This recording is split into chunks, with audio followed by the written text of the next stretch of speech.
Welcome, everyone, to this week's episode of Backstage. I am bringing to you this week one of my friends. We've known each other for a long, long time, but this episode was really special for me because I didn't actually know all the facets of her story over these past 10, 11 years. And so I'm bringing her in to tell you her story of growing up in the Christian faith, being called into ministry at a young age, marrying the man of her dreams and going into ministry together, and then everything falling apart, and how she rebuilt her life on the Word of God, the promises of God, and how she is now pastoring an incredible movement. She is a wonderful woman, full of faith, full of encouragement, and her preacher side comes out in this as well. So you're going to be encouraged no matter what heartbreak you've been through, no matter the rejection that you faced, or no matter how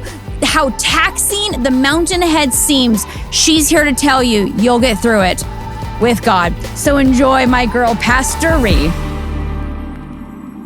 Rhi, when did we first meet? What was it? Gosh, 10 years?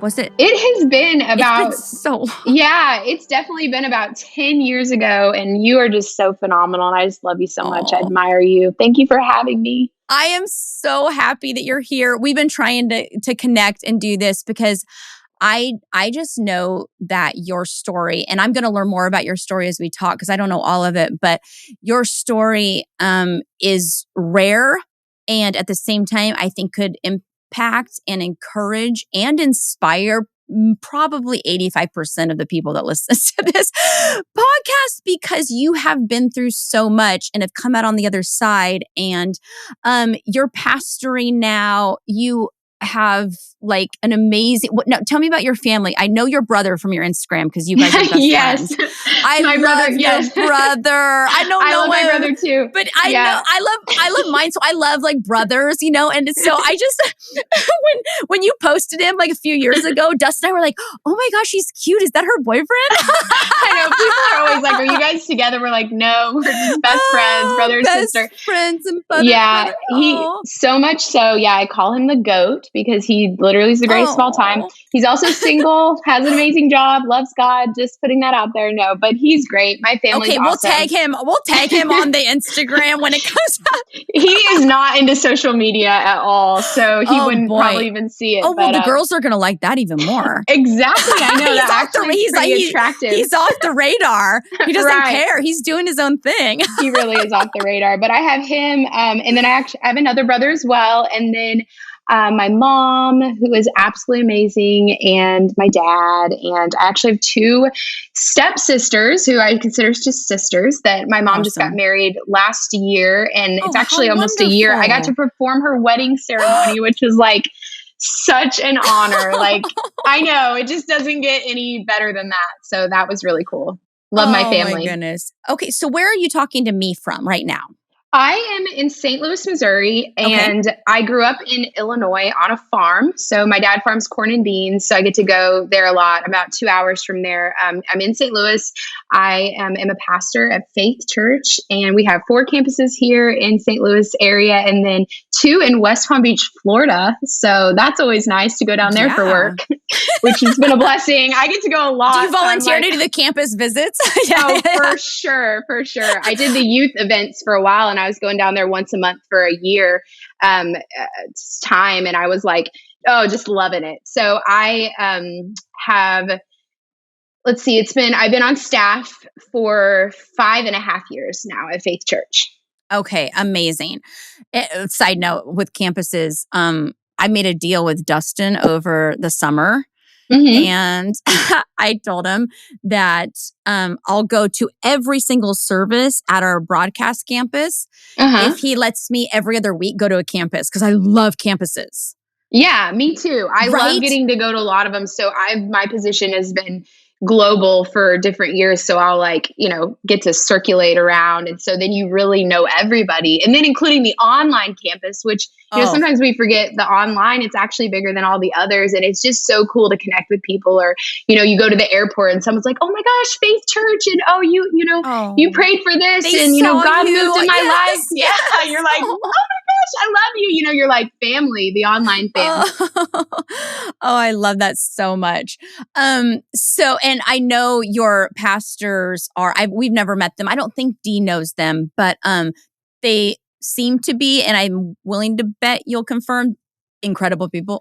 Oh, they're amazing. My pastors are so phenomenal. Pastor David and Nicole Crank. And Yeah. I'm so honored to get to be on their team. And they become just family to me. They've taken me in through everything you can imagine, and have really proven that, they care about me as a person, care about me, growing in my relationship with Jesus. I think that's what's so incredible too and important.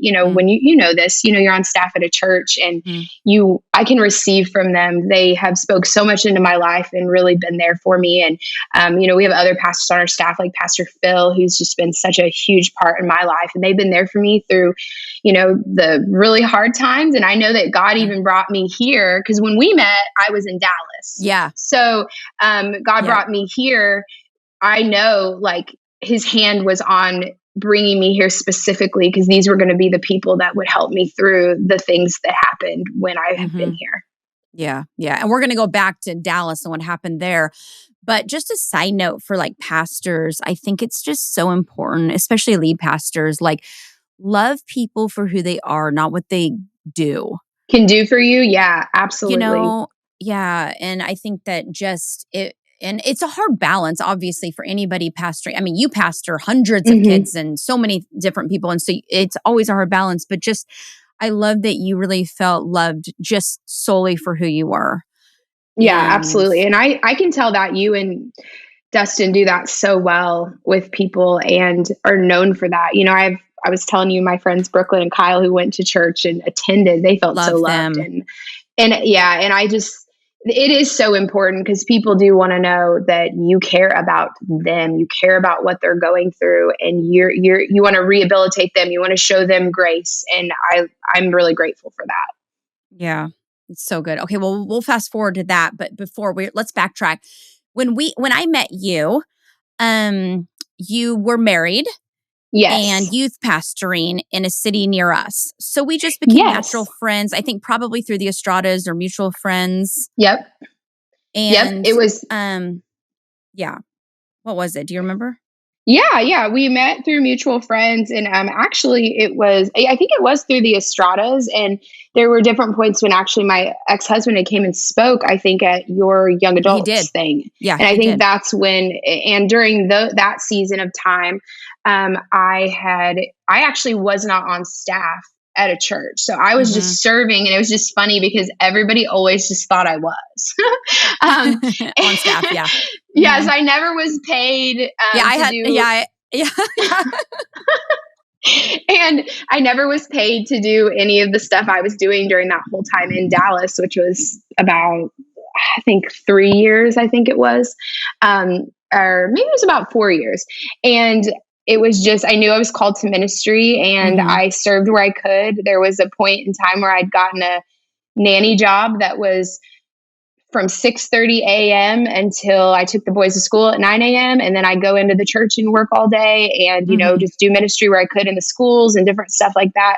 And then I'd, go pick them back up from school and then go to a church event that night.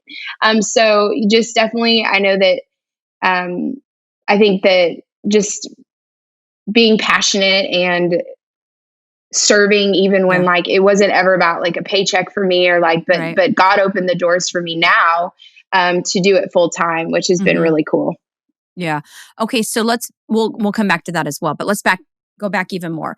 Tell me where you grew up and how you met who is now your ex-husband, and just kind of that process. So basically, I grew up in Illinois, and I, was always involved in my church. So you were raised Christian. Yes. Raised Christian. Very passionate about, I'd win contests bringing people to church. Loved that. My mom would like load up the cars full of people. So just passionate about that. Always leading girls groups like younger than me. I would really involved in a summer camp that I loved so much going to, would counsel that camp, was a youth leader, those things. So ministry was definitely always something that was in me, that I knew it would play some part in my life, and different things were spoken over me when, I was 17. the Holy Spirit I had a moment at a camp where it was like, God's going to give you a platform to speak to young people. And, I knew that's what my life was going to be used for. And around that time, I also had this dream of being an actress. And so I was like, okay, you know how you can like put what you want on what you think God wants for you and like try to blend it together? Yeah. Oh, yes. We're the best at that. Oh, yeah. So that's kind of basically what that was. And so that was way more about me. And, long story short in that, I went to LA and, sought out to be an actress and would get really close to stuff. And then things would fall through very mysteriously. And it was frustrating. And, and then I kept pushing open doors that God would shut. And as you know, that never takes you anywhere good. Yeah. I made some bad decisions in some relationships and just felt really empty and lonely. I find myself like at night Googling about like missions trips. And, I was still serving in my church, but I wasn't like, living in the fullness of my calling by no means. Yeah. And it really just took really humbling myself and moving home. My church was like, you need to come work here. And they just always believed in me. And so my church back home in Illinois, I started working there for a little bit and I was just like a receptionist and I started putting together like girls conferences and, those little things that I just love to do. Anything they'd let me do. I'd come up with this idea, like, hey, let's put this together. Let's do this. And so during that time, I was just really, God had showed me I'm really called to full-time ministry and to be a pastor. And it's funny how you can, all the things add up, but it maybe took someone in your life to kind of speak it over to you, really like, you have that revelation, that light bulb moment. And so I had that moment and with God and I was looking into even like, maybe going to school for it. I didn't know what my next steps were and, just praying on that stuff. And, I was obviously single at the time around like 25. And so that brings me to, I actually had met my ex-husband on Facebook. He had added me and then we connected and we didn't end up knowing each other. He thought he knew me from something else. And, but then it ended up, we didn't know each other. Long story short, he was in Dallas and he was a pastor there and at a church, over young adults and youth. And so I was really intrigued of just that because I was like, wow, like, somebody else with the same heart. Yeah, absolutely. Yeah. Absolutely. So I think that, connected me, just the curiosity of that, a lot of different questions, different things like that. And just to kind of fast forward, we ended up, he proposed very quickly. We only had really seen each other a few different times, from one trip there to Dallas, then him to Illinois, proposed really quick, very romantic proposal, very just swept me off my feet kind of thing. The endorphin dumps, I'm sure, are just yeah. all the feelings. Yeah. And you get, and I think there was a lot of different people too that we both had, at least for me, that had, you ask advice for, do you think this is the right thing? Like, my family was a little like, I think this is a little quick, and I remember in the moment, how you get a little too spiritual sometimes. You're like, well, God, I know it. And, sometimes you're like, well, maybe I don't know, you can't go back. Right. Like I had a dream of a rose and then he came to our date with a rose shirt. Yeah. Oh my gosh. Oh, we've all been there. It just, for me, it kind of just all lined up and different things I had prayed for. Yeah. He said those things. He followed through with those things. He did those things.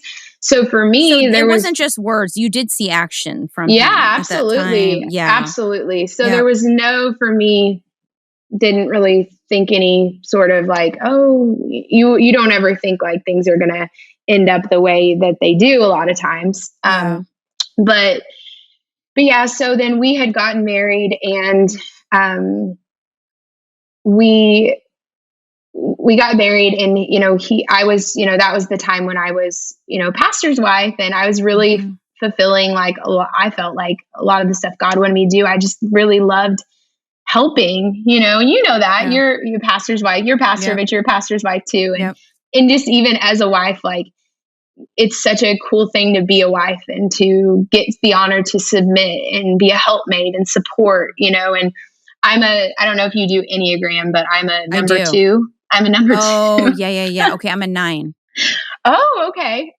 I know some 9s, but a 2 is like super, like you're like the helper. And so I just like thrive. Love to help. Yep. Yeah. And I thrive, and I'm not trying to be like, oh, look at me, I love to help, but I do love it. Like No, I love it's Dustin's wing.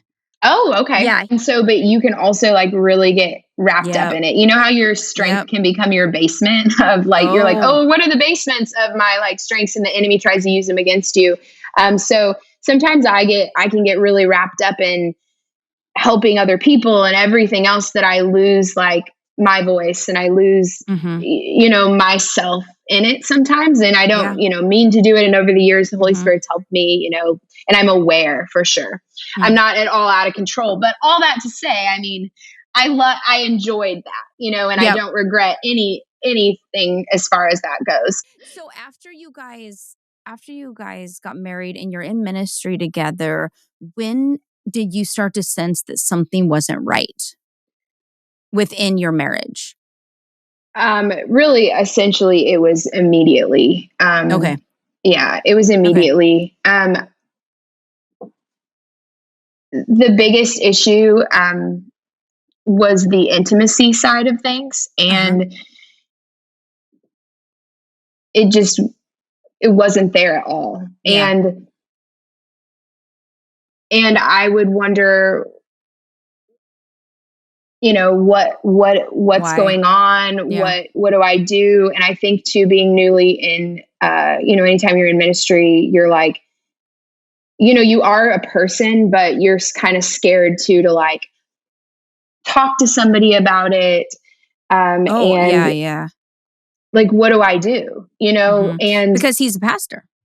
Exactly. Yeah. And I felt too, like, I also am like, I felt really like loyal of like, I'm like, well, if I say anything, that'll make him look bad, or, it'll make, not that I wanted to hide behind some sort of like image. Like I didn't really care. And maybe that is what people think. Cause I think we all care a little bit about what people think. Absolutely. Yeah. But I think for me, I also too have a trouble with confrontation. And, I'd mentioned before about, I've been really working on like finding my voice. And I think for me, I could have just spoke up sooner and said something, but I, shove things under the rug and I don't say anything. And, you get busy and, you're helping people and, time keeps going by, and then, you keep getting more disconnected, and, it just becomes too like different things are, said that aren't quite, you just are missing the biggest element of what a marriage like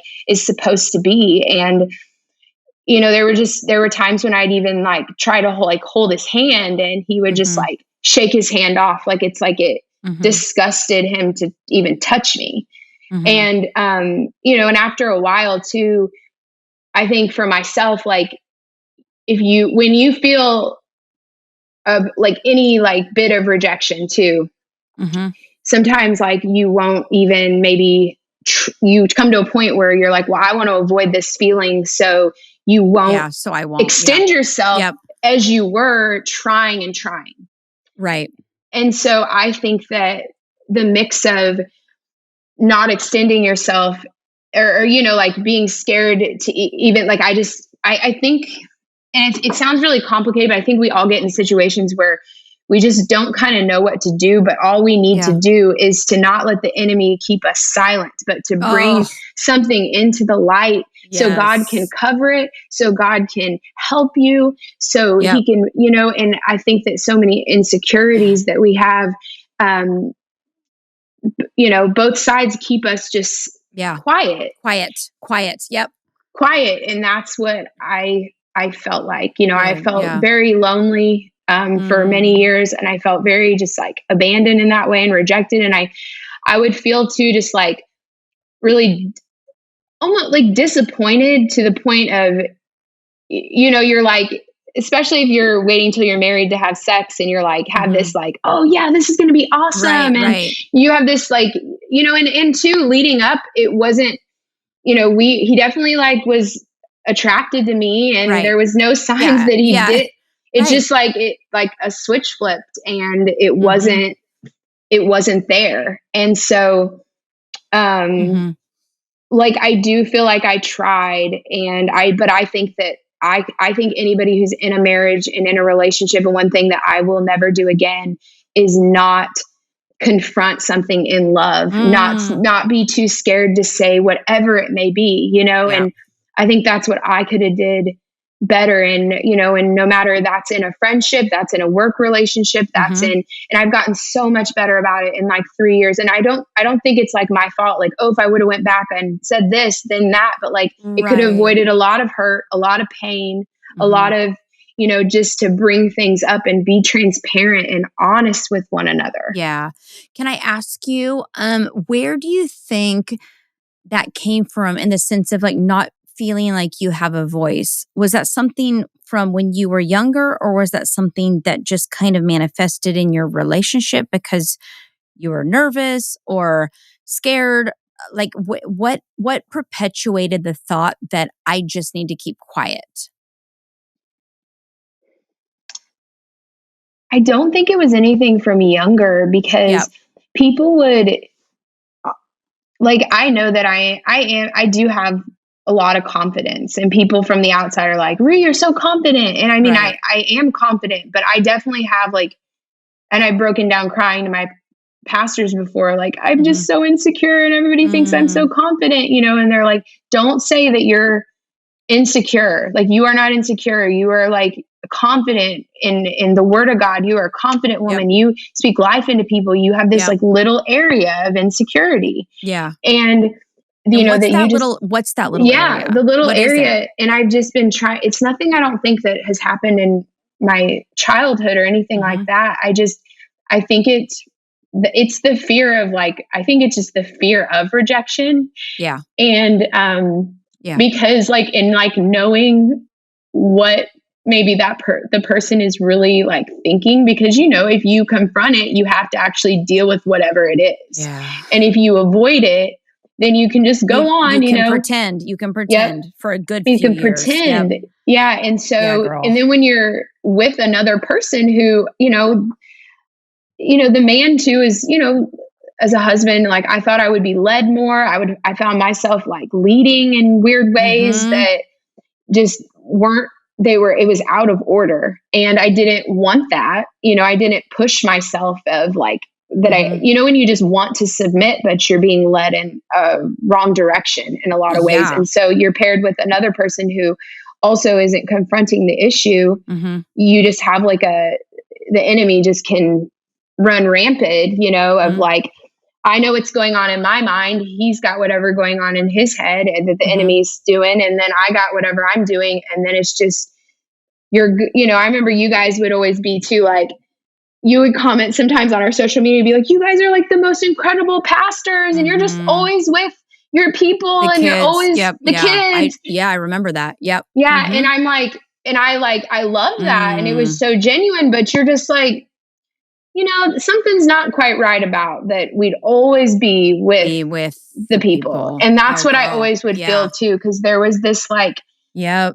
there was this Oh, also too, yeah. I never felt like, and it was true. I mean, he didn't want to be with just me. He didn't want to Yeah. just spend time with me. There always was like, Yeah. needed to be another person there. And there always needed to be, Mhm. it never was just like, oh, I just, want to be with you, and then also Mhm. there wasn't any intimacy at all. So you're just like, what would be the Your fun roommates. times? Yeah, Yeah. roommates. Yep. And there's also really not a lot of fighting, which is not a good thing. Like, and I Oh, I remember was one just about to say, if people aren't fighting, they're lying.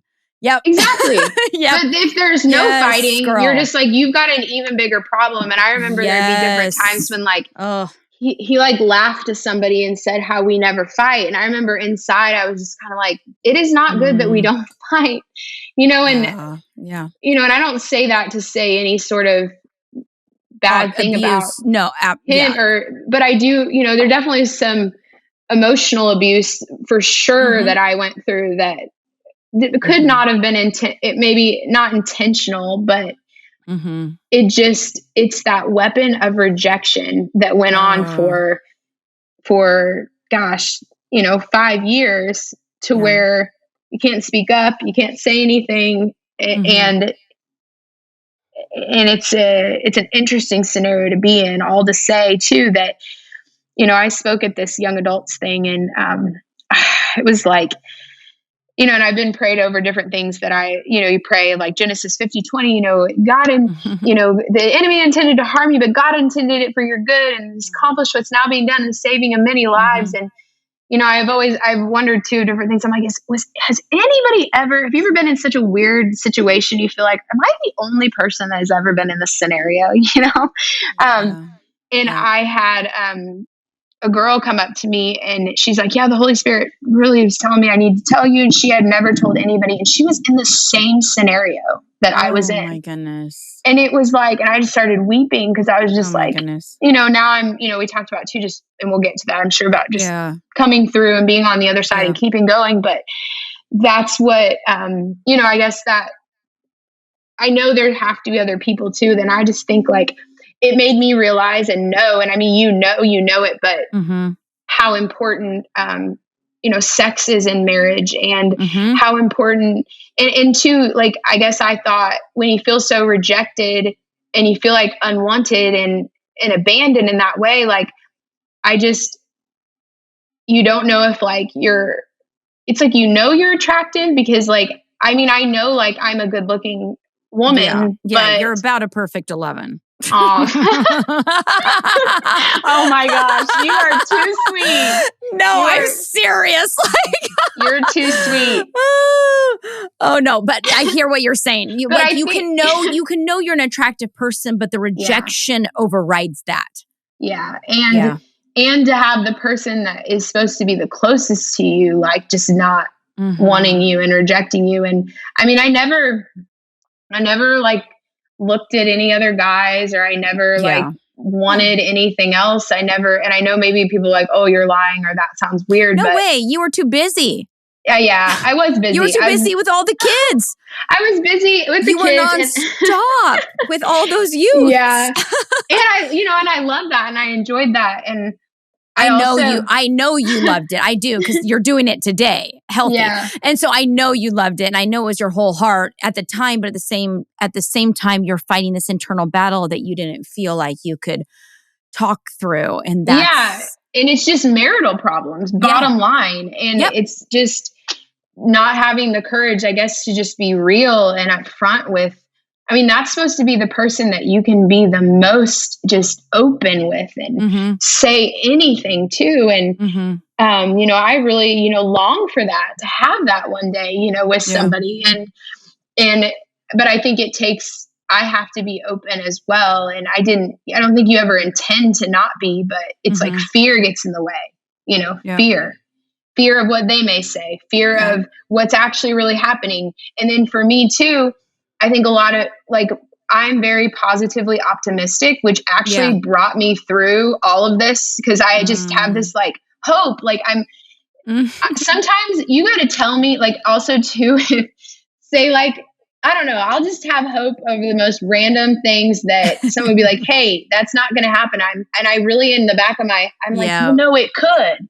But like, but sometimes the devil will play with that on me to where like, would be like, well, it'll get better. Maybe it's because of this. Maybe it's because he'd say he didn't want to have kids. Maybe it's because he doesn't want to have kids, or maybe, or like yet, or maybe it's because of this. A bit of excuses for him.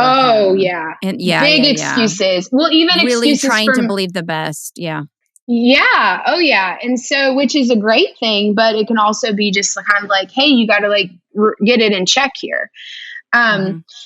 So I just think that as far as obviously all that to say, when I think into it, that was definitely the biggest just issue. And there was just never, you lose that. Like, he definitely lost. And you know how like you meet somebody and they're just all about you, and just crazy about you and everything you could imagine. And, and, you have the engagement letter, you have all the things that have been said and promised and done. And then somewhere along the line, and this probably happens in a lot of marriage, it's that they change their mind about you. And then they start believing a lie that they married the wrong person. And that lie can start immediately. And I really think that was a lot of what had happened.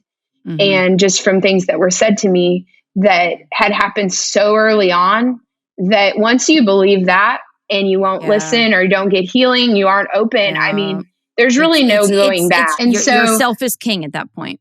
Yeah. And once you make that commitment, I mean, you have to fight for the commitment, and you have to you were willing to, you wanted to fight for it. Absolutely. Yeah. You loved him. You really loved him. Yeah. Oh, absolutely. Yeah. And I'm very just too, marriage is so beautiful. And, as someone too, that even though mine ended in divorce, I still want to be married and have hope. And I focus on, I have a lot of people that'll hear different things I went through, and they're like, oh my gosh, well, if 2 pastors can't stay married, then I have no hope now. And I'm like, no, don't find these people that it didn't work. Find the ones that are making it work. And, girl, yes. And focus on that. Because pastors are human too. And he clearly had stuff too that he. Yeah, absolutely. Oh my goodness. And so it's focus on those things of, and if I'm if I can still have hope and still know that, God's going to bring me a guy that's going to, love me and cherish me and pick me and choose me, you can too. And so, but I just think that, I mean, you may think, oh, who are you to give any a marriage advice? But I know one time I heard a message from Pastor Mike Todd, and he's like, hey, before you get married, talk to somebody who's been divorced. Because, divorce, I mean, it is you're joined together as one, and it's for no matter what reason you get married, you are ripped apart. Nobody gets married thinking they're going to be divorced. No one. No. And you are ripped apart. Yeah. From what was joined together for God. Vows are made to you, and it's a very, sacred thing to be taken very seriously. And, and the enemy he just wants to destroy marriages. And the thing is he has destroyed a lot, but also God has revived a lot of marriages. And I know, and I've seen it, but it just really takes people committing to it and being all in and genuinely I mean, I'm sure you could say more because you have a good marriage that's long lasting and healthy, and you have kids, and it does take that fight and commitment. And it's just, it was beyond, devastating. That in the end of, somebody just didn't want to do that. Yeah. So what happened? How did it end? Well, we had both come to Faith Church, and I think too another thing. Okay, so that's where you are now. Yeah, so that's where I am now. This is interesting part of the story. So you came there together. Yes, we came here together. Yeah. Okay. So I think I'll say this. Another thing too that we had dealt with a lot, which I know people in ministry, or maybe even it doesn't have to just be in ministry, was maybe you're in a job, or one spouse is unhappy one place, and you end up moving around, or you're not really having that staying power of being in one place at one time. And it was, we were married for only it would have been about 3 years, and we were, had already been at 2 different churches. And, you just don't want to spend small times at churches committed in a ministry position. No, it is so. That's not what any of us, or that's not what anybody who's really committed to kingdom is looking for. Yeah, exactly. And I've now being in ministry for about 10 years, whether I'm paid or I'm volunteer. I've seen you see people come and go, and I know people you're called to different seasons and this and that, but there is something really great about driving in roots. And one thing that you see with people is, I would just see different things would come up. Like he was unhappy here, and then he's unhappy at this there, spot. and then, yeah. And then, and, definitely looking back now, I mean, obviously I'm sure there was, a lot of personal issues as well going on of why you would want, you're missing something, that God really is the only one that can fulfill. It's not even just about the marital problem. There's something deep within you're missing that you're trying to find everywhere else. And, because it's like being like a wind watcher. Yeah. You're watching the wind. Like, well, maybe this will make me happy. Maybe that will make me happy. It'll never work. Right. Exactly. Like, well, maybe I should have married this person. Then I would have been happy. Or maybe I would have had this say job. That again. Right. Maybe I should have married this person. I would be so much happier. Just BS. Oh, absolutely. Our minds play so many tricks on us. Yep. If I had taken that job, if I had made that choice, nope. Life's tough no matter what. Yeah. And I feel like there was a lot of that. And I didn't necessarily but I could just see now looking back, obviously you can't. Because you're the eternal optimist. So you're like, oh my gosh, everywhere you go, they're great. This is great. Totally. Yeah. Oh my gosh. Yeah. Which I love about you. Yeah. Oh, thanks. But yeah, I definitely could see that. And, it would be concerning, but also would be supportive of just, you want to validate what he's going through. Yeah. And I want to support. I want to support. And because you love I want to support anybody I love, and anything. I mean, I'm even bad about you're going out to a restaurant and you're like, hey, where do you want to eat? And I'm like, well, I don't know. Where do you want to eat? It's like, right. I can't even know. Like I have discovered, I'm like, do I even know what I really like? Yeah. And I've really over the past 4 years worked on that, but it's that those things really? That we're in myself of what do I want, and so anyway so we had we had left one place and going transitions in ministry, that's a whole other deal. I could talk on that for a whole other podcast of leaving a place wrong, leaving a place right, thinking you're leaving a place right when you're not. I mean, it just is. It's hard going through even that transitions in ministry and with people and on top of all the other stuff. And, obviously, God is so great through it all and gives us victory. And, but I do you look back and, you think, oh, it's just, unfortunate. But anyway, it all led us to come to Faith Church, and we both came to Faith Church on staff. This was my first place that I was also hired on, which is a big deal for me because it would always be kind of oh, we'll hire him, but then you can help. Yeah, and absolutely. And I would be You're expected to volunteer. Yeah. Yeah. And also nothing was going to stop me from it because I was so passionate about it and wanted to do it. But I also didn't want to I know the Bible says your gift will make room for you and bring you before great men. And I wanted the gift to make room for me. I didn't want to push and bulldoze my way through and be me, I want to do this and that. I wanted, God's timing. And to you go through different, because I think a lot of people feel like that in different areas of life. Why not me for this time? Or why is this not happening for me? Because I think I'm ready, And I look back and I'm I don't think I was ready, but I thought I was ready, and I went through a lot of disappointment of well, why won't they just hire me as this? And why won't they just hire me as that? But God showed me different things through being a nanny or through multitasking that of things that I would have never known that I needed for now, you know? And so we always have those things and we can see them, but that's why we have to trust God in the moment and what he has and just be faithful. And so I, worked through a lot of that stuff, got to the point where I was oh my gosh, it was so incredible coming on staff and, here together. And, we were doing youth, but I was over the small groups and over everything else, doing all these things. We wear a lot of different hats, which I love. Yeah. It's a lot of fun, but also sometimes you're people will be wait, what are you doing? So, which that I'm sure, but. Oh yes. The people ask me all the time, what time are the services? I'm I have no idea. All I know is my call time. That's all I know. I know what time I'm supposed to be at the campus on a Sunday morning. Don't ask me service times. That's so I can't funny. imagine like overseeing actual like different groups throughout the day.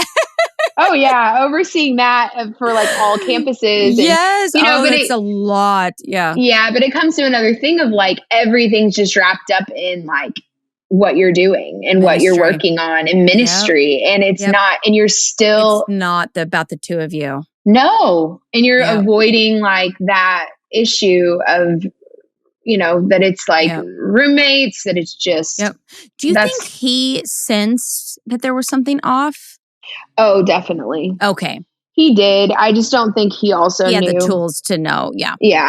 And, there were other things that I found out later that I think, but that maybe aren't for this time and place, because it's not really like my side to share, that definitely attributed to why somebody would, do the things they did or make the decisions, like for sure.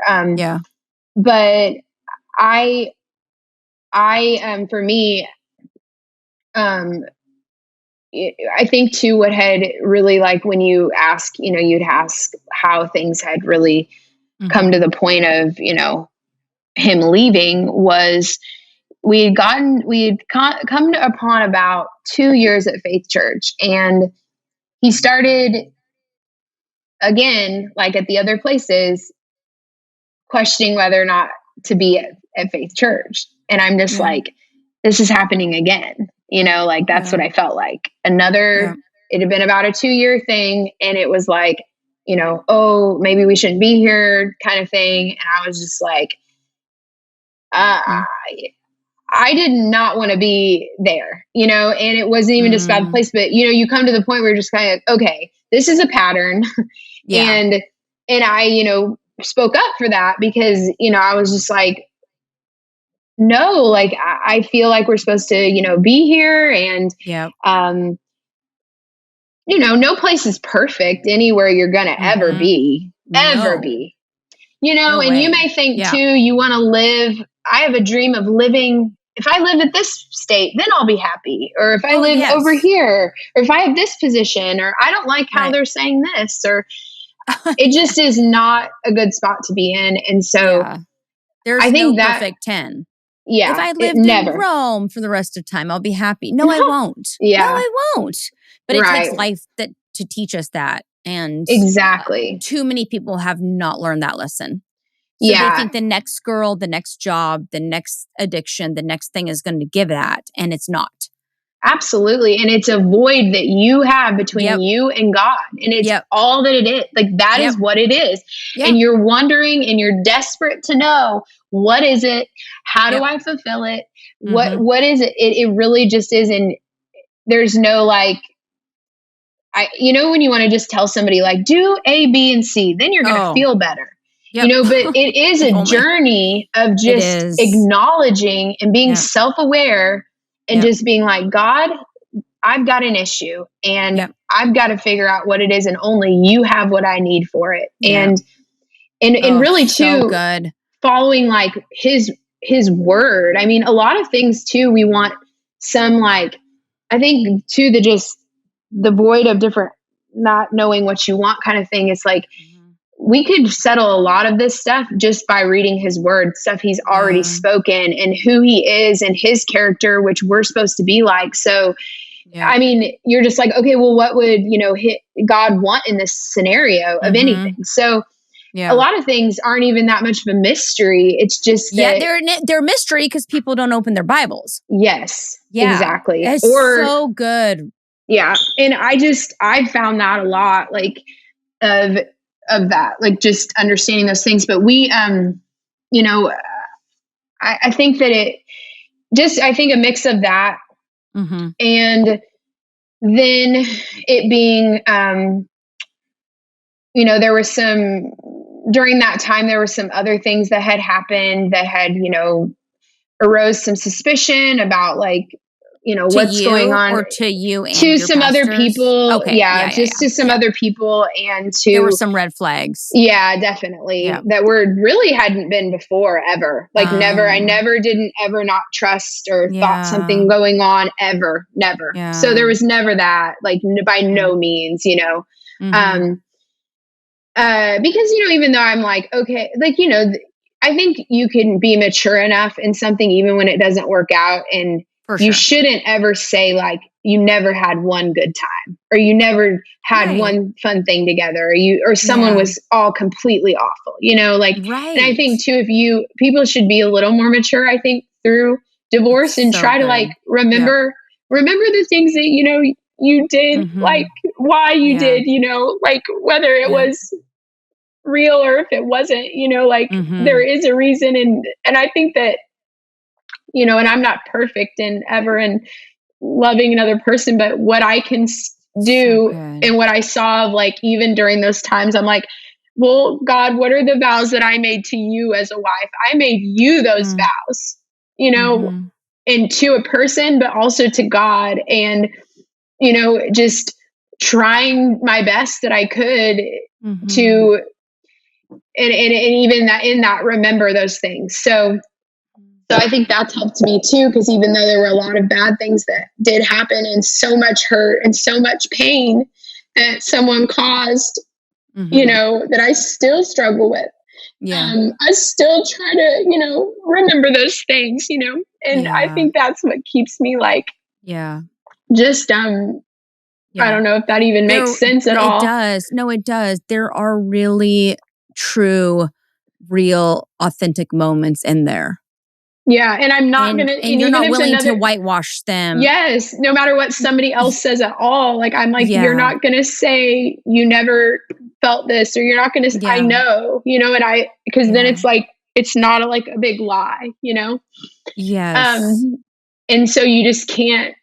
And I mean, maybe that's just something you need to do for yourself. You can still let go of something, but yet just for yourself and your own sanity. So you're not like, trace back to, oh, I did this wrong. And if I wouldn't have did this, in then this that. exact moment, then that might have led up to, no, it's never that. Yeah. I think it just kind of sets you free, like giving grace and showing love and remembering those things. And so, and I think too, that's in people that I talk to, a lot of people who are in a marriage that, they've forgotten, they're still in it, but they're checked out.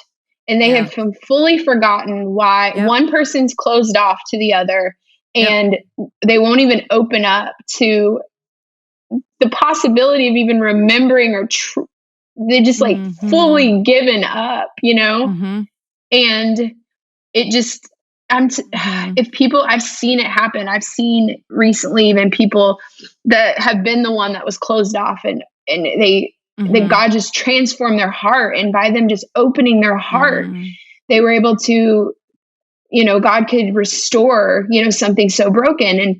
And so I am, anyways, see, look, this is the preacher side of me getting off on this story. No, I don't even know if it makes any, but it's making perfect sense. Okay. You're living it, you're reliving it. And so it's a lot for you, but it's making perfect sense audibly. Okay. Well, good. Thank you. Yeah.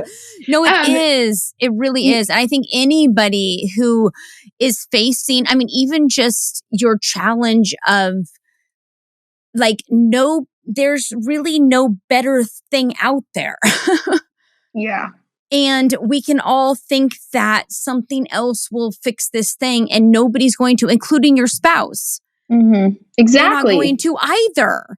And from what I'm hearing you saying is that you really were totally full on in, and he checked out. Is that right? Yeah, you will. Okay. Yeah. And definitely toward the end of just, different suspicions of this and that. And, not to get, even into all of that, but it ended. I know you're an honoring person and you don't want to out him in any way or no, not at all. Yeah. Because I think too, and I know this and I've prayed on this so much, of anything that the enemy does, it's the enemy. Yeah. It's never just like a person, it's what the enemy does and the weapon that he forms, this one, this did end in divorce. But I I want it to be more about what God did and the glory he gets, through this. Yep. But also use whatever it may be that maybe someone else could, understand that Could help. you don't have to pick this route, like, Yeah. I do think that there could have been, you think in different ways, like I think God can do anything, and I think you're presented with a lot of times in your faith, whether you're a pastor, whether you're anybody, where you may know what you're like, well, I know God can do anything, but in your scenario, do you believe and know it in your heart that, God could do anything in my scenario?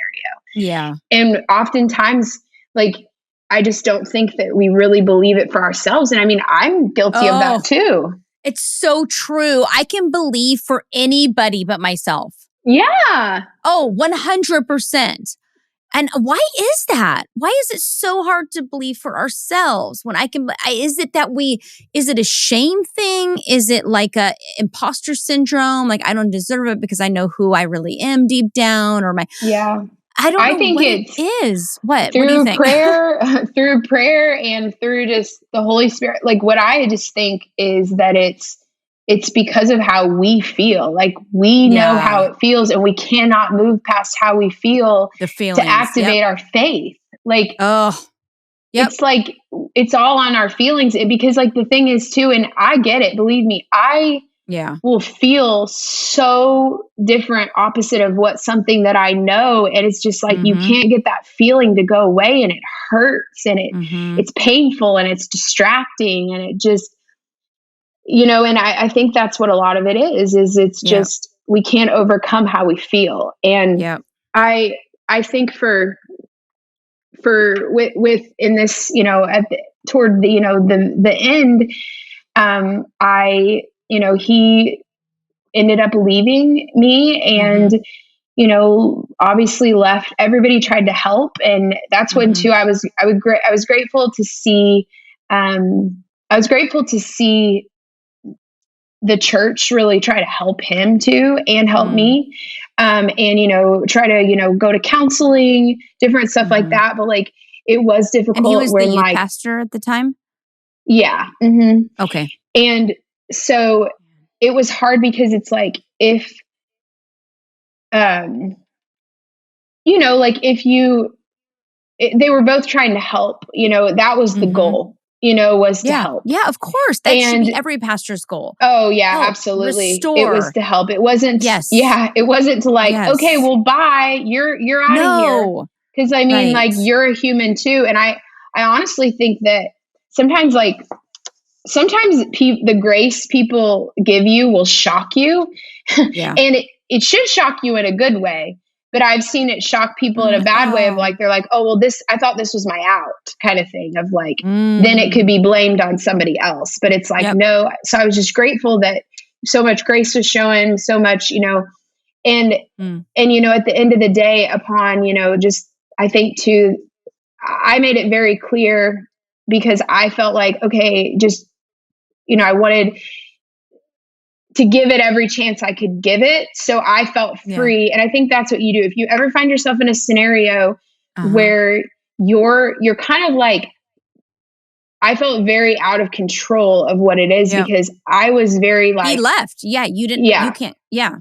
Yeah. I was committed to, I'm like, hey, let's work through this. Let's, which I don't even know how, but like, I'm like, let's try to like, be together, and let's try. Like, I was open to those things, and it just, and I don't regret being open, because I felt like I gave it every single thing I could.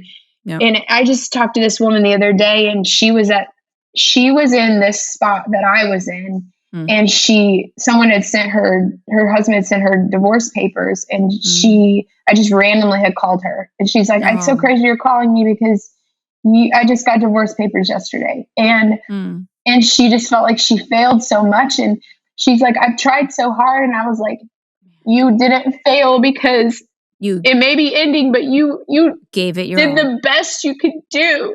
Yeah.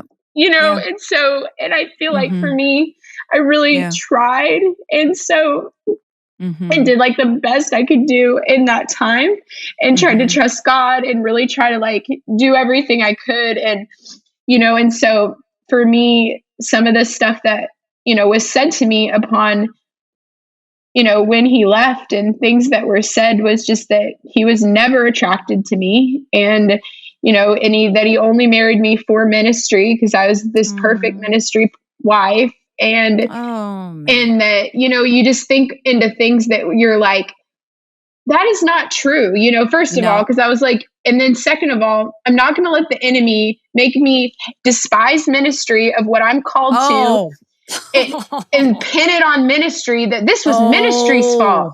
Ministry ruined my marriage. Ministry ruined my life. That is not what it is. It was the devil. Gosh. And I'm just like, and I think that we can come to a point in anything the enemy's trying to do where we can kind of see what he's doing and try to like do what we can to not let him take any more than he's already taking. Like, yeah. And so I think that too, but for me, the whole, like, I'm not attracted to you. It's just, that is so hard to hear as any person. Just because like, it's such a, ding on yourself, your insecurity, then just going through so many other years of rejection and pain and whatever. And I mean, here's the thing though, I'm not a victim in this, I'm a victor, there's a, a quote we all say, but you got to live it out. And like, I really, really never wanted to in this, like, just people to feel bad for me or, this was done to you. That was done to you. You don't talk about it. You never talk about it. Well, we're friends and I know all of this. And I don't know, maybe that's, and I'm coming to a point where I'm like, I want to talk more, but because you're probably a victor now and you genuinely own that and feel that. And so now you probably feel more release to talk versus before maybe you would have felt like, oh, I'm still walking through it. I don't want to come across as a victim. You're clearly not. Yeah, and you're a perfect 10-11 girl. Oh gosh, you're inside so sweet. and out. So I think in moments you know it, and in other moments I pray you continue to know it. But like this is so powerful because like what did you say? Like you can say the line, but you have to walk it out. Yeah, absolutely. And I think, and how did you walk it out? Talk to me. I know for me, being, you're like, okay, he's leaving. We're getting a divorce, I guess. And I was just like, to that point, I know God had given me pointing me to a scripture in Romans and said to be cheerfully expectant. And I'm like, cheerfully expectant. That's the most bizarre thing that in this time, and that could be, and I was just kept hanging on it. It's, cheerfully expectant. I, definitely spent, knowing that God's going to bring me through this, like, if this is, if he's allowing this to happen, it's going to be for my good. And I just have to, in this moment of pain and hurt and something that's out of my control. Yeah. That also, I heard this message and I hung on to this so much that, you hang on to something, you grab onto something because like, that it's for you. Yep. Is that it says, we can't, in this scenario, I couldn't control really at this moment what had happened, what was happening to me, but I could control how I responded. Yep. So I have the power in this moment to choose to respond in the right way. And I wasn't going to make a second storm from my decisions. So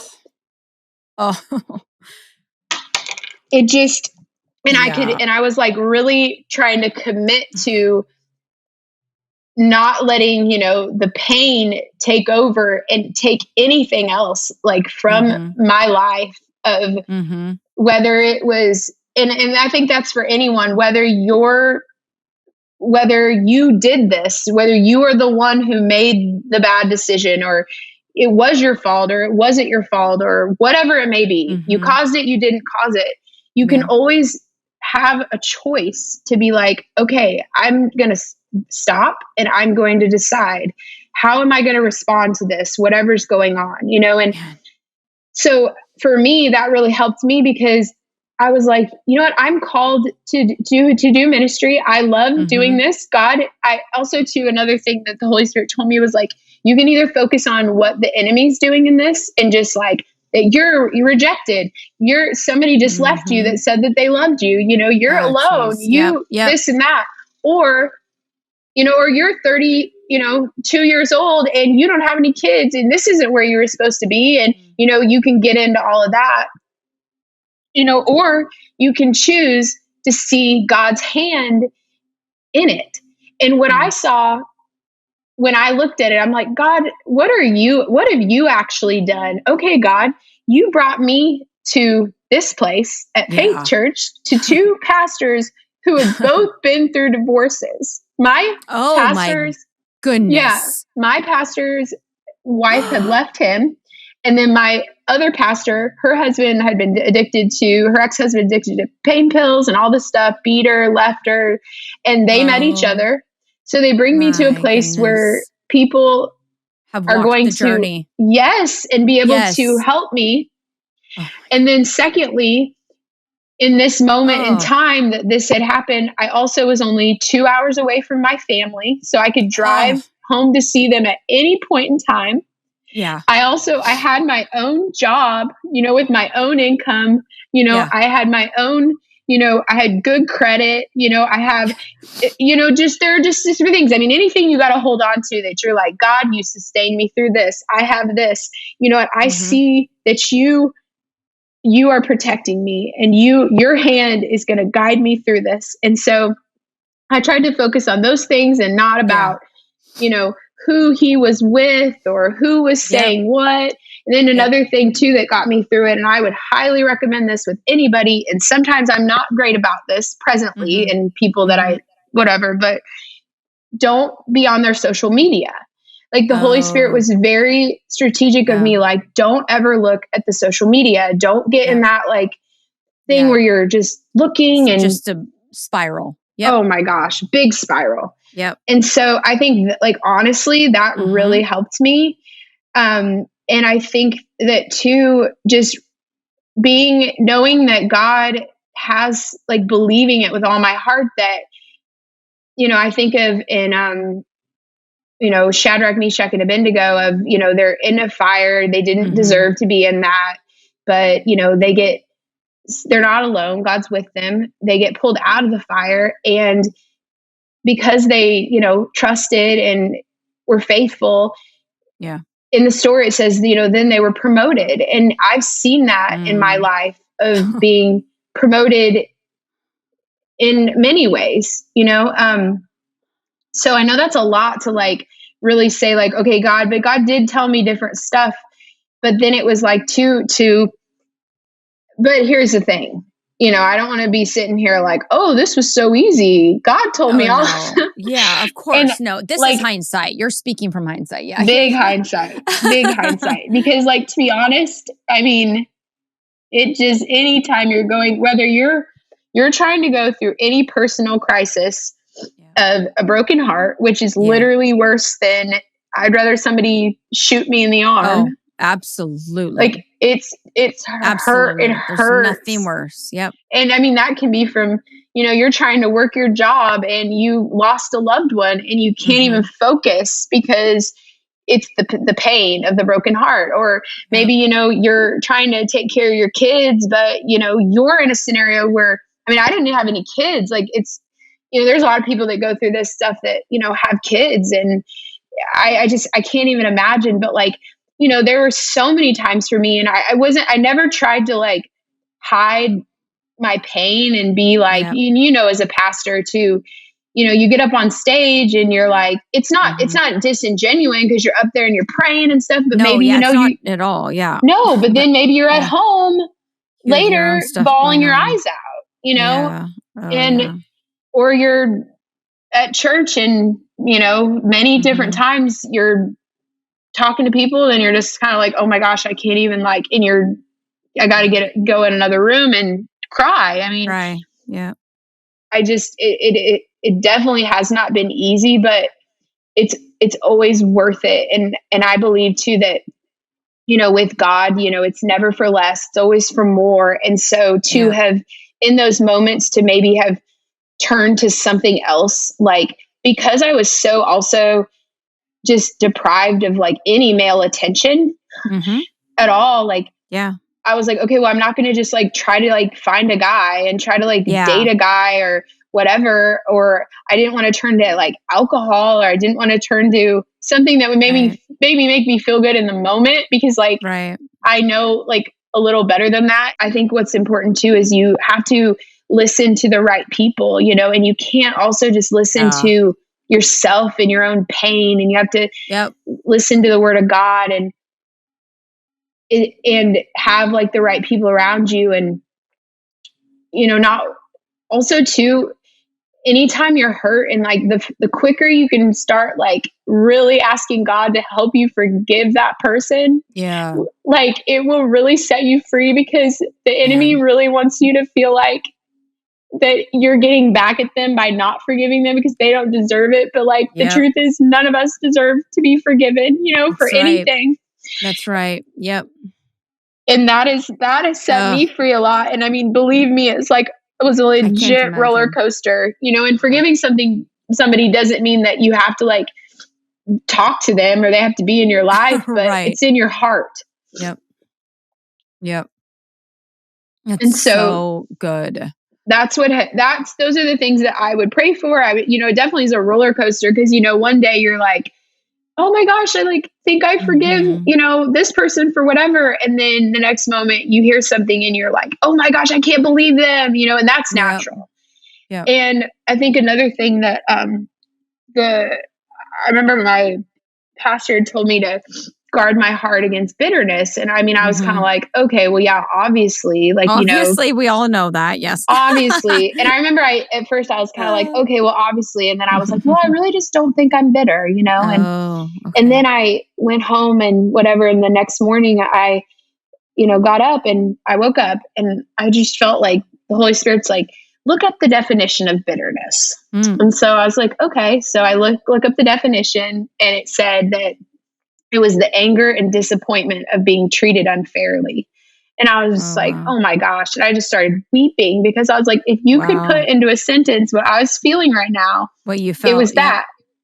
And I was like, I was so, but it was just interesting, because then it got me thinking on like how many times like we may think that something's something else, that we're like, well, I'm not bitter, or I'm not pride, or I'm not like, and then we just do it. The enemy's like trying to trick us for like what, it is. And I, think of in like where it says like, if you catch a thief, they have to pay sevenfold. And I think about in the Bible. And so I'm like, I know in that moment, catching that of like, okay, bitterness. Yes, I am bitter, deal with, help me, God, take it out of me. So tell us where you are now and what you're doing now on the other. There's never, I always say on the other side, but there's really not an on the other side, because what we have been through we do carry it with us.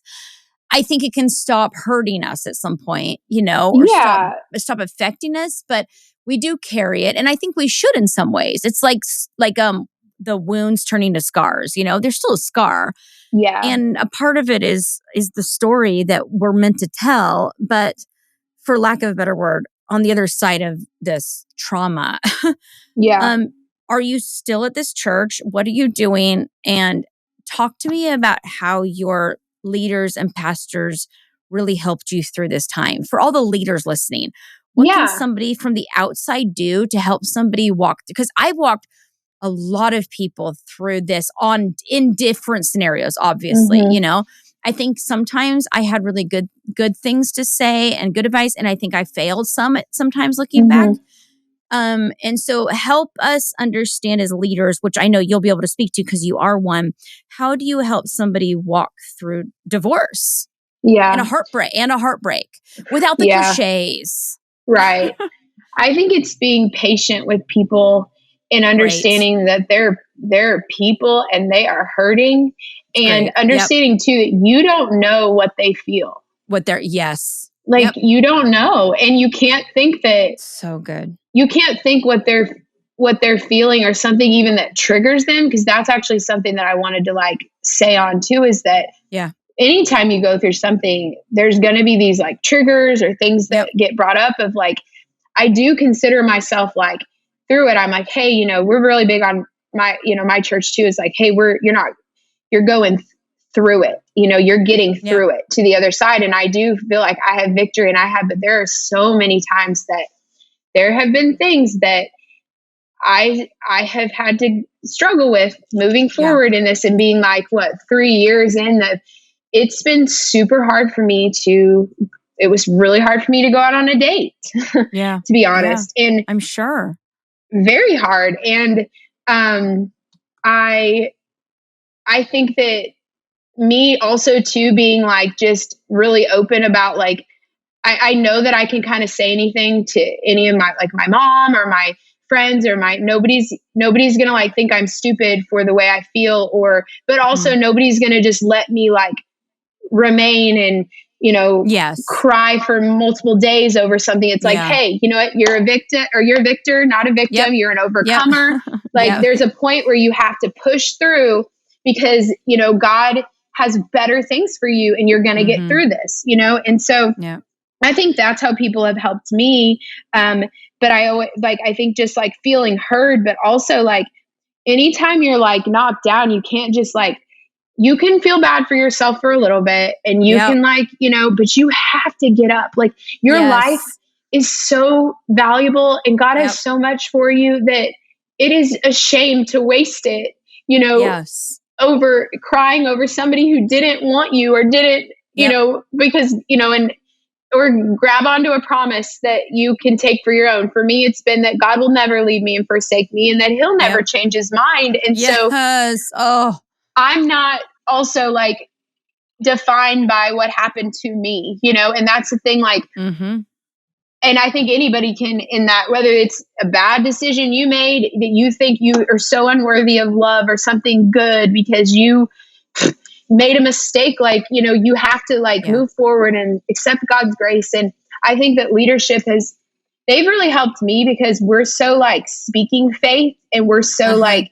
saying it, speaking it, you know, focusing on that God does have great things ahead. That's what's helped me. And I think that what's been actually, to be honest, like, and just fully honest, is for me, what has actually been harder, and I bet other people can relate to this, is like, it wasn't, sometimes I almost feel like it feels a little silly because the initial like thing when it all happened, it was like, I felt like I had so much faith, and, you know, you're like, you know, things are going to be better, and, you know, God's going to, you know, has somebody great for me. But then when like somebody else, and there's still hope, and, you know, I'll have a family one day and all this stuff, but now being like, you know, 3 years in, and, you know, I haven't had a, you know, serious relationship.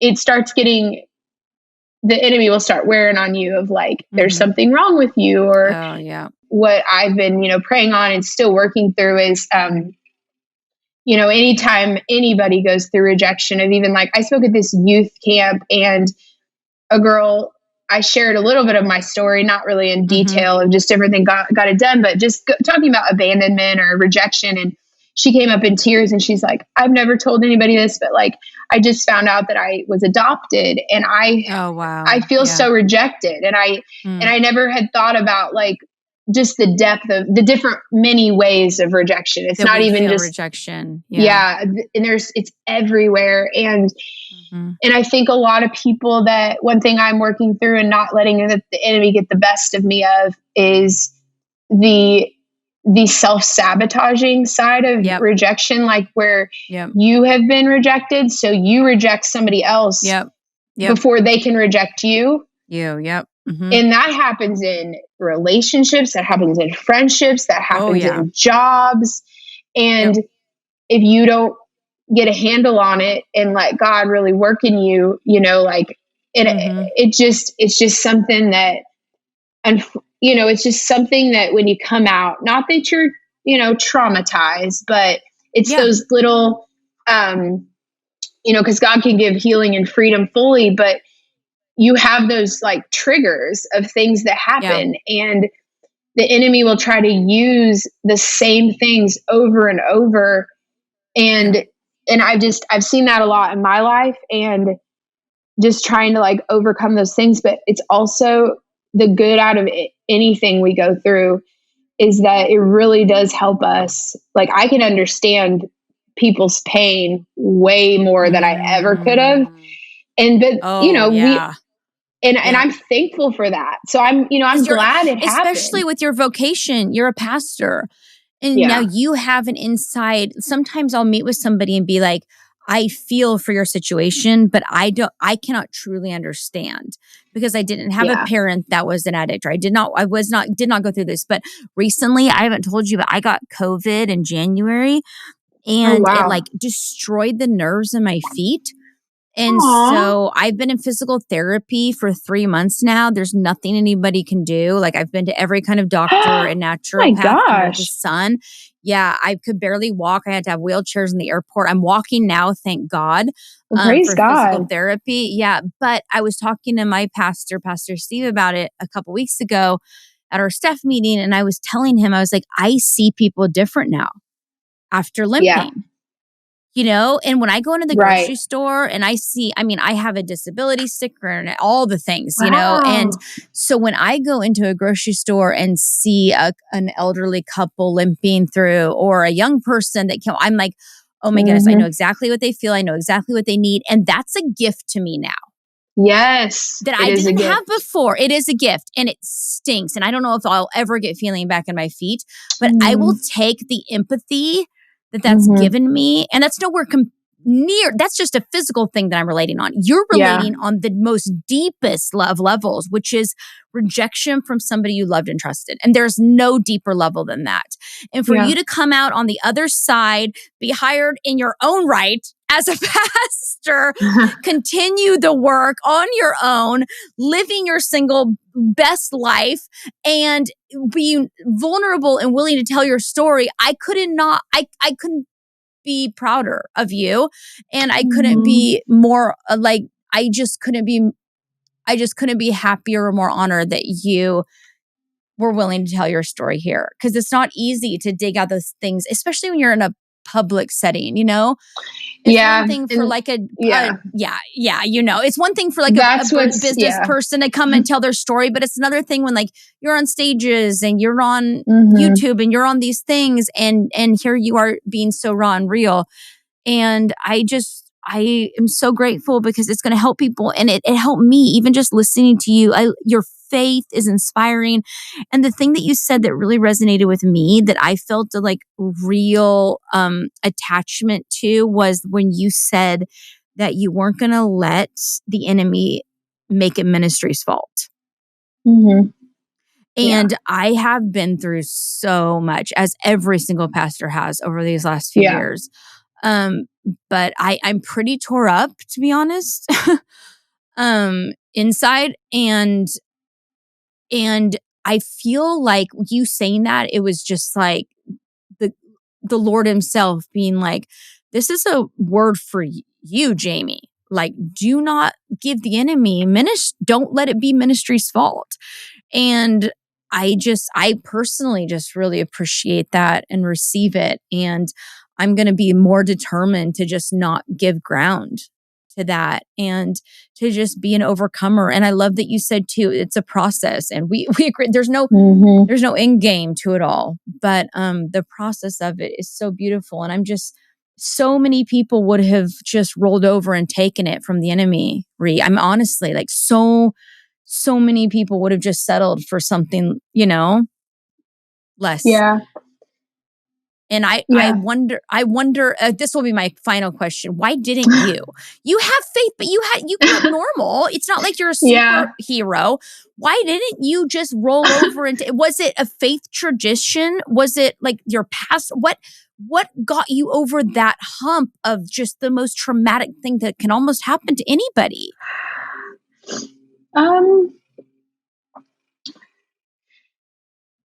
I think for me, like, I really genuinely want to fulfill what God wants me to do, the calling that He has on my life. And it really means something to me to. And it did before the ex. Yes, it always has. It was always in you. It was always there. It's always in me. And I could see clearly two paths, and I didn't want to quit, and I just wanted to keep going. And I didn't want to look back and wish I would have did something different. And I think that just the perseverance that God gave me and the peace that He gave me through that and is still giving, it's nothing of my own strength or ability or anything. Like, some of it, I mean, I don't think that sometimes I look back and I'm like, well, what did I even do? Like, I don't know, like, I don't think I'm anything great or any, sort of, and I don't say that because, like, I feel insecure. I'm just like, all I can say is that God, I really just tried to submit to God and just follow Him and follow His word. And I'm not perfect, but, like, it definitely got me somewhere, and yes, I definitely am on my way, I believe, to and believe in and declaring over myself on my way to, for God, restoring the years that the locust took from me, and getting double for my trouble, and getting also still, like, I'm just so grateful He did preserve my confidence and has restored things in me that only He can do. Like, there's no way that there's anything else could have gotten me. And I mean, still sometimes I'm a hot mess, to be honest, but I'm still able, we can all be used by God. And I'm just like, okay, let's, I just don't want to quit. Yeah. If we don't quit, we win. And I really appreciate you having me. And I hope that, whatever has, I say, I do want to come to a point where anything that, I've been through that, it can help somebody else. Yeah. I think it's TD Jakes that says, never trust anybody that doesn't limp. Right. And the older I get, girl, the more I believe it. I'm like, if you come at me with a perfect story, I have no time to listen because you're lying. Oh, for sure. Right? Big lies. And so big lies. But I'm just and I'm 41, so I'm not that old, but I feel like I am middle-aged. And so I can say this, like, I really am starting to see the value of just a real honest walk with God. And me too. That is messy. That is ugly, just like our marriages are, just like raising kids are, just like being a pastor is. It's all messy. It's all tough. There are questions. There are disagreements. There are traumas in the middle of it. And then there are the highs and the lows and all of it. And I'm a human having a relationship with God. And so therefore it is a human experience from my vantage point. And if it's not ugly at times, and if I don't limp once in a while and don't give up, like you said, to his glory, like I'm not gonna have what I want to have at the end of my life. And so I'm so honoring of you and grateful. And I was reading in Proverbs, actually, in my Bible reading this morning, and I was reading the Message version. So Eugene Peterson says it so well. I can't remember exactly how he says, but I know the ESV version, which is, if you falter in times of trouble, how small is your strength? Wow. And listening to you, I'm like, I honestly don't know if I have been through the betrayal and the heartache that you have been through. I'm sure wondering at times if you would ever get to fulfill your dreams without a husband, because the day and age and Christendom kind of says you need somebody to do it. Yeah. Which you don't. You don't. And God bless your pastors. You do. And you're going to get somebody, girl. But God bless your pastors for honoring the gift on you. Yeah, that meant a lot to me, especially as A woman For real? too. Oh. Yeah. As a woman? woman, they honored the gift on you. And so you're going to bring somebody into your fold and you can teach him the ropes. Girl, because you have been through it and you did not falter. And I love you so much. I'm sorry it took us this long to catch up. But one of these days when you're in Dallas, we are going to have the longest lunch and have the best time talking about all the things we didn't get to today.